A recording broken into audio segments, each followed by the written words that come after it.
guys! Hello! We're gonna talk about something a little different today.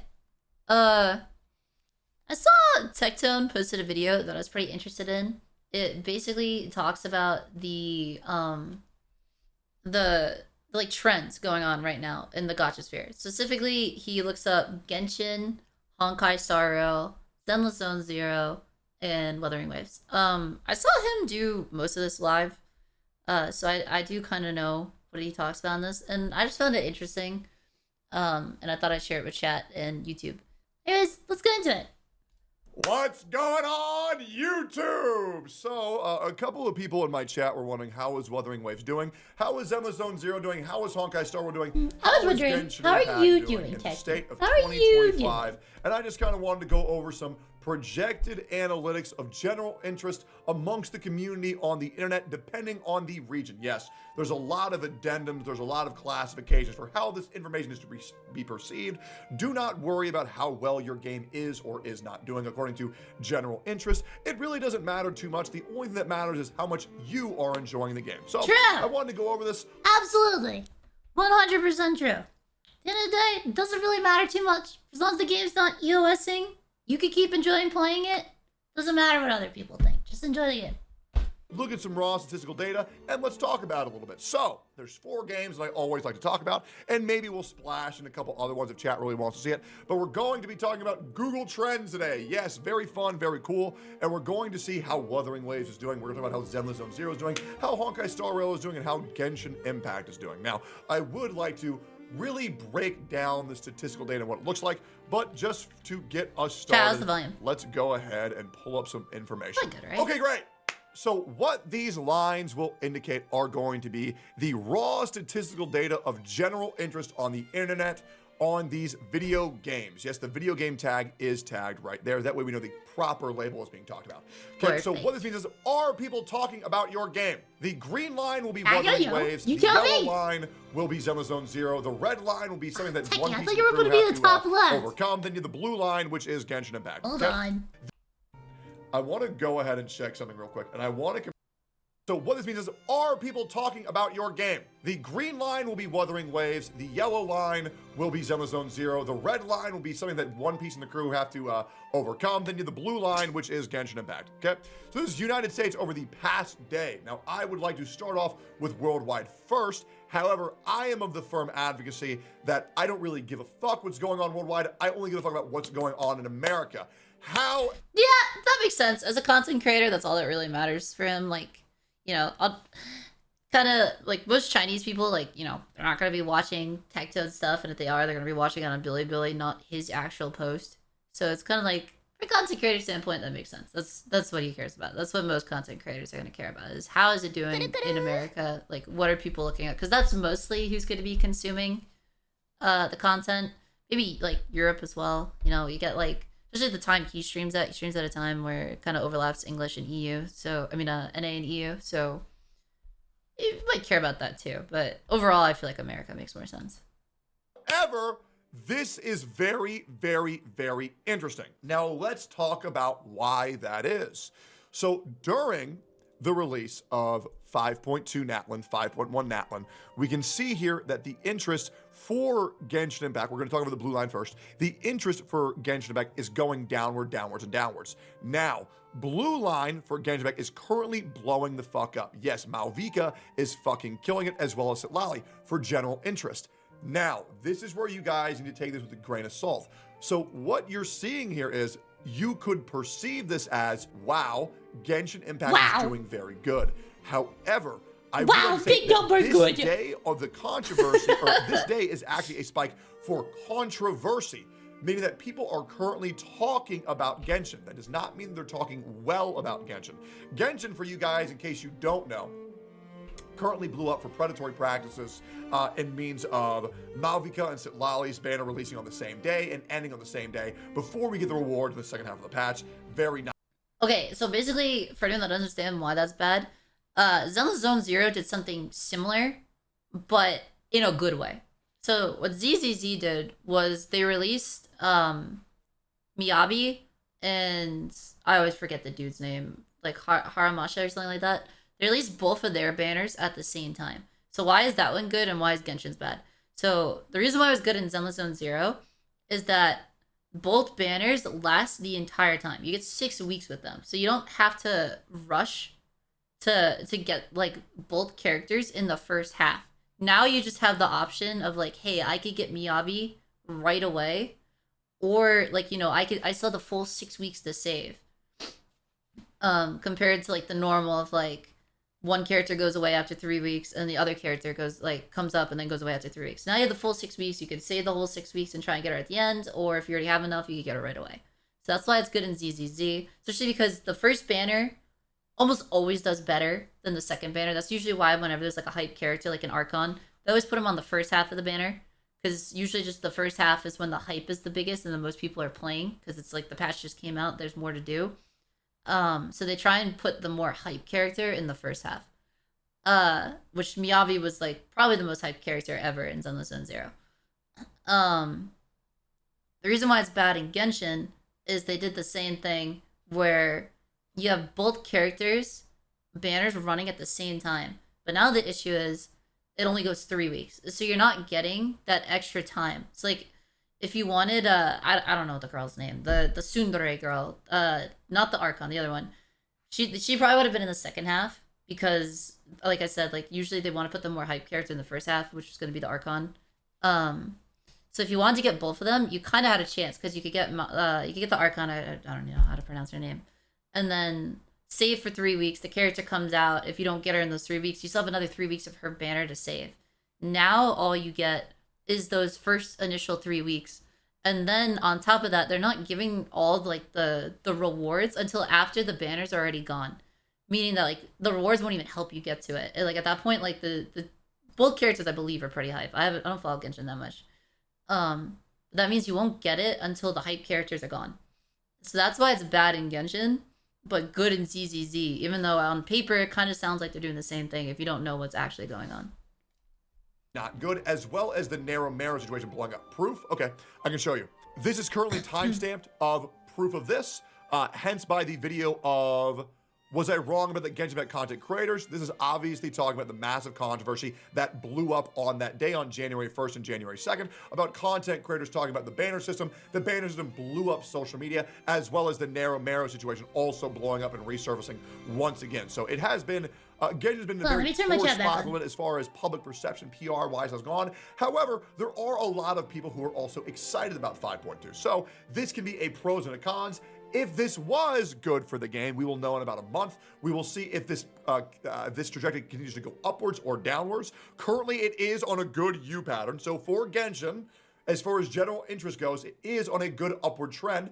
I do predict over the next month, it is going to drastically go down and probably hit one of their lower peaks around 29 of the same interest they had on the 14th of November. But we will see this. That's just my opinion. I believe this is a bad spike, but it's up to you to do your own interpretations on the projections of this data. Bad publicity is still publicity. Absolutely, you're absolutely correct, and that's why I have a career in 2025. So now we got Genshin out of the way. This could be looking very good for the game or bad. We're not sure yet. You said Zhongli was fine with that above. I don't like you. Wuthering Waves. We're going to get Genshin back off this list now, because we've kind of talked about it, we've kind of addressed it, and now I really want to laser in on these games. Now, this data is very, very, very interesting. Okay, and this is kind of what surprised me. I didn't realize Honkai Star Rail was this low. Like, I know it's not like Genshin levels of like blowing up, but I kind of thought it was somewhere in between Genshin Impact and like Zenless Zone Zero and Wuthering Waves. Like I kind of figured ZZZ and Wuthering Waves would be somewhat similar to each other, with WuWa blowing up recently because of the new patch.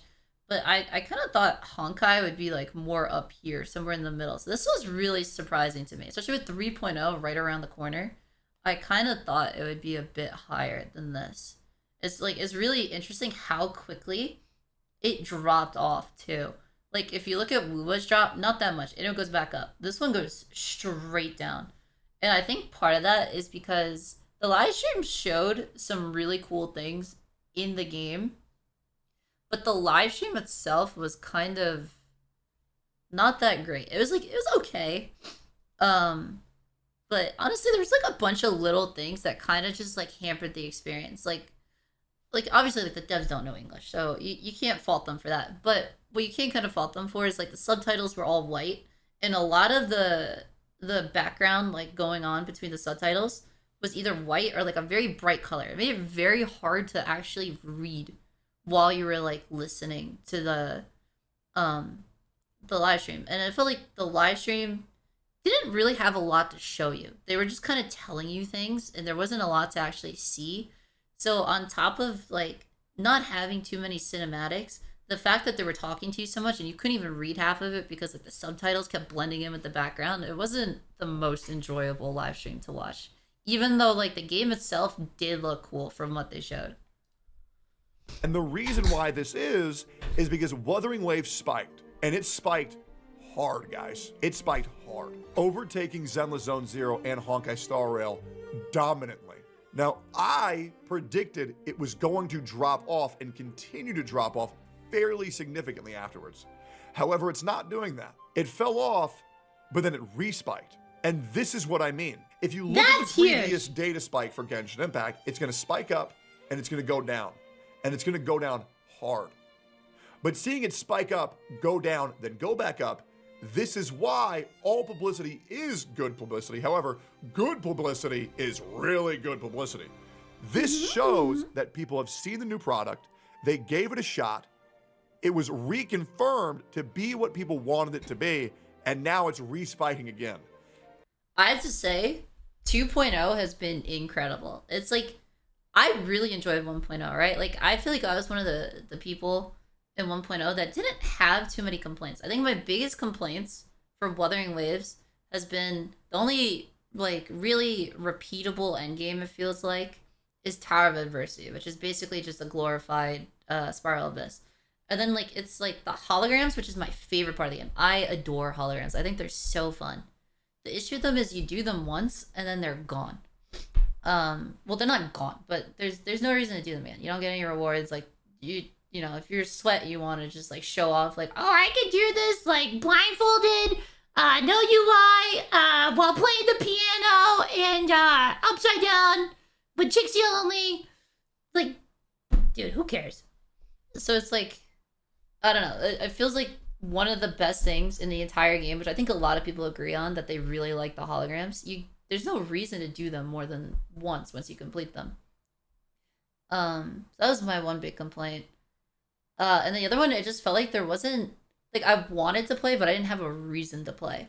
The events are kind of, not the greatest. But 2.0, I feel like, is taking care of a lot of things. It feels so much better. The flying is amazing, all of that. I think, I know, even from, like, this is pretty small sample size, but from, like, my friends and, like, my chat, I've had a lot of people who saw me playing, and they're like, oh, yeah, like, I'm going to pick up the game again and start playing. Because, like, I was watching you, and it just looked super fun. And it's like, yeah, like, the game has grown leaps and bounds. The music's better. The zones look better. The flying is amazing. The combat's really cool. The characters, like, Carlotta is so fun to play. And it's almost, and what's incredible is that's what almost kind of near identical all, like, these spike insane improvements that they've done. This is something that you do not see very often. This is something that you pretty much see never happen. And for Zenless Zone Zero, for Honkai Star Rail, you don't see that happen until you notice Zenless Zone Zero spike, fall off, then respike once again, and really maintain a higher average than was previously attainable. Voice acting's better too. Oh, absolutely. Carlotta's voice actor is because Zenless Zone Zero had 1.4, had a massive resurgence from 1.4. It reestablished players' interest and faith in the game, and a lot more people are sticking with it. Zenless Zone Zero and Wuthering Waves both are in a great spot. Honkai Star Rail is obviously something to worry about because Honkai Star. Oh, also before he goes into that, I want to show you guys one last thing. So this is a little later, as you can see. This is like a little over a day ago.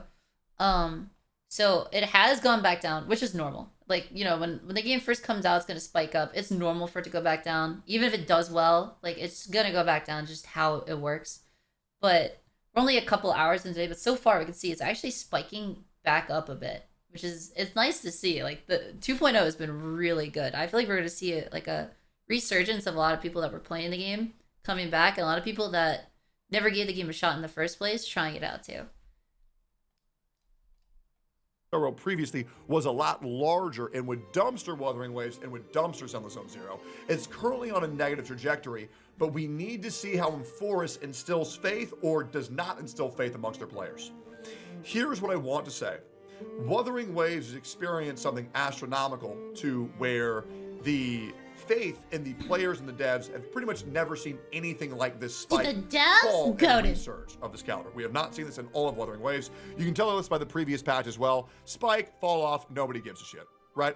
This is the first real patch where people are like, okay, wait, there's something going on here. Now, obviously, this is all just speculation. I can only tell you what I know, and I'm basing all of this off of public perception and what I see happening online, of which I like to keep my finger on the pulse of what's going on in the gacha genre quite vigorously. But Wuthering Waves is in a very good spot. Analytics for Wuthering Waves on Twitch, YouTube, and Twitter are through the fucking roof. Every video that's being covered for Wuthering Waves is blowing the fuck up, and PR for this game is astronomical. Honkai Star Rail is also in a bit of, I would say Honkai Star Rail is doing the worst currently. It's still more relevant than Zenless Zone Zero. However, it is more important to only compare how it's doing within itself. And Honkai Star Rail is the lowest it's ever been. 3.0 Amphorius is so damn important.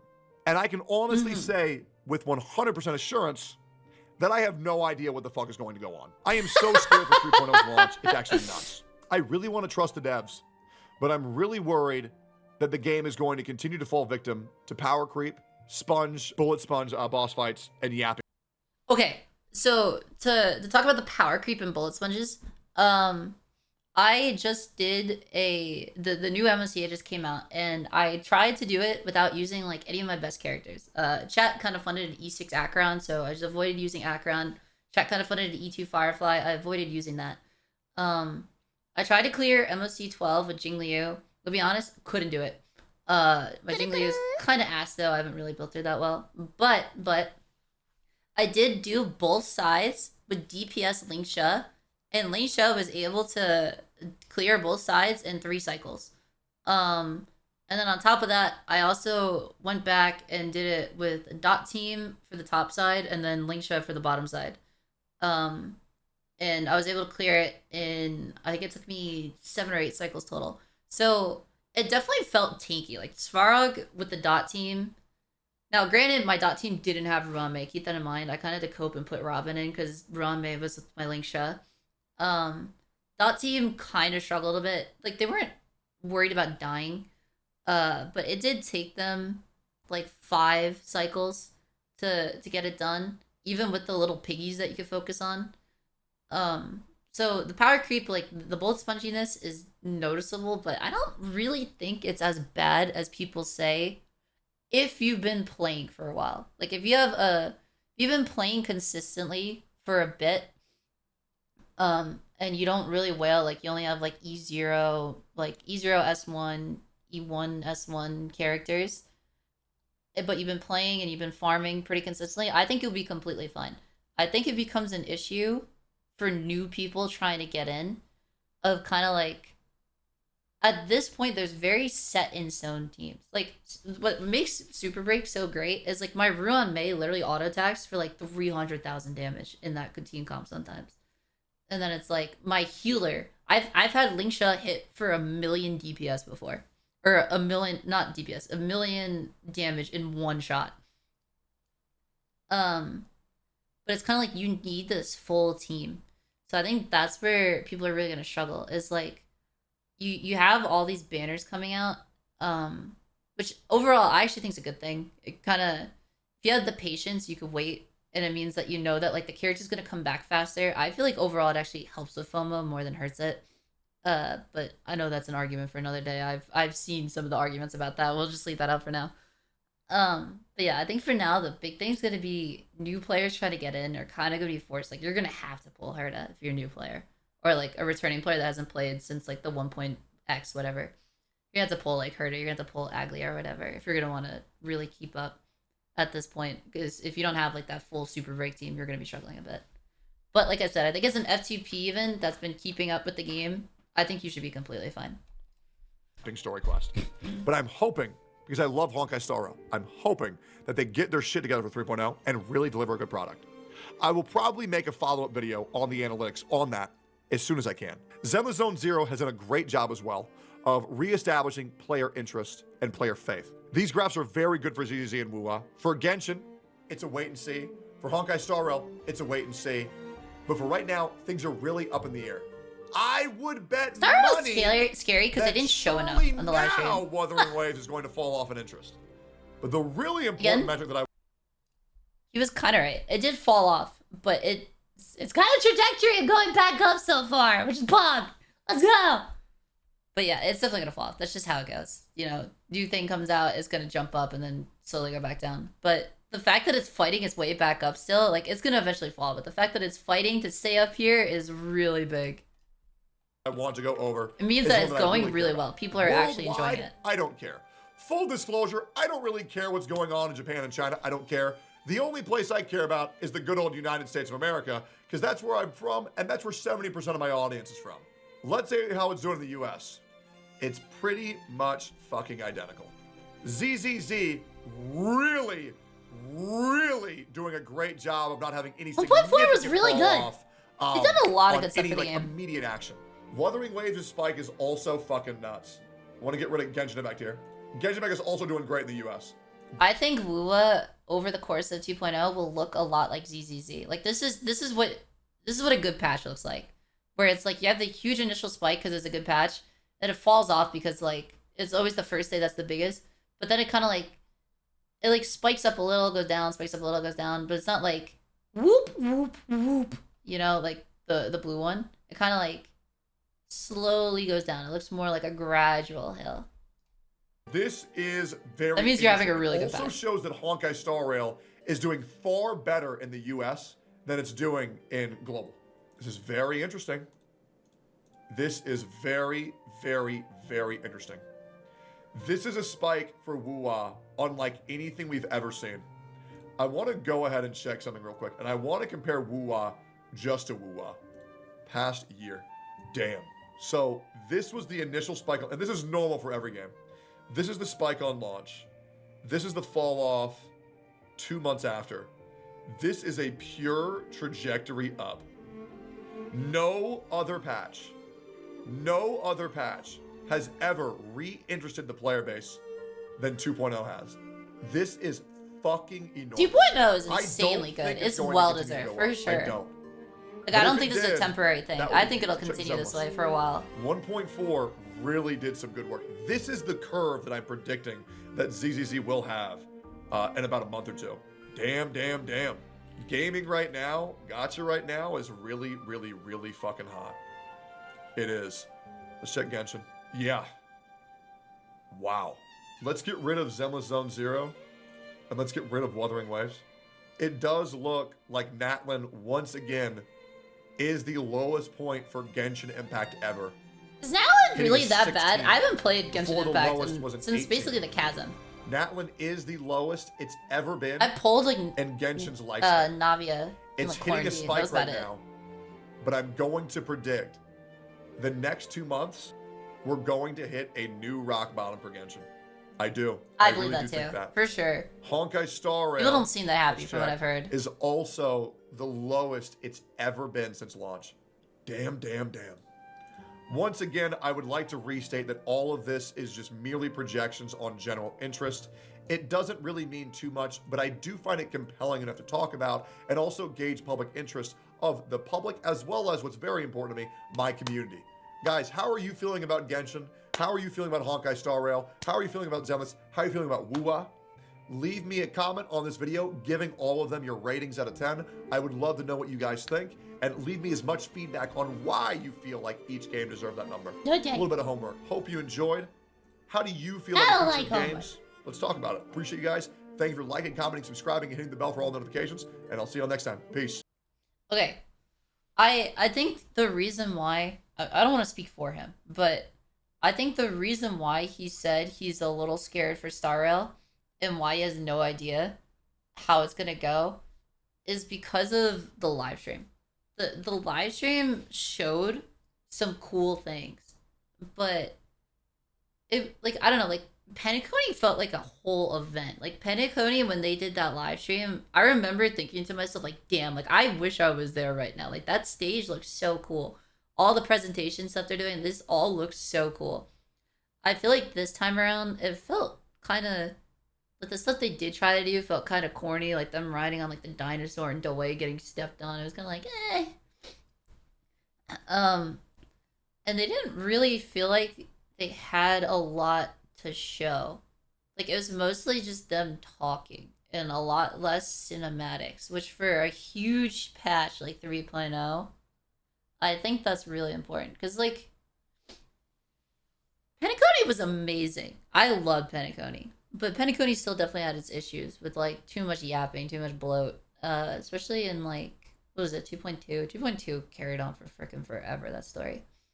Um, and then kind of since then it's been a little rough.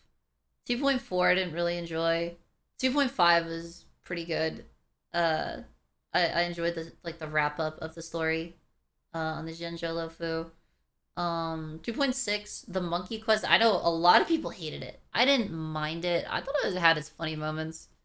But I could definitely understand why people hated it, and it definitely carried on a little too much. Um, and now 2.7. Maybe it was the story for 2.7. I don't even remember. Oh, that's not a good sign. That's not a good sign. But yeah, it's kind of been a little bit since Star Rail's had a hype patch. So 3.0's really got to hit it out of the park if it kind of wants to have that big resurgence. It's been a while since the hype patch. Even like 2.3. Like 2.3 was like the aftermath of Penacony.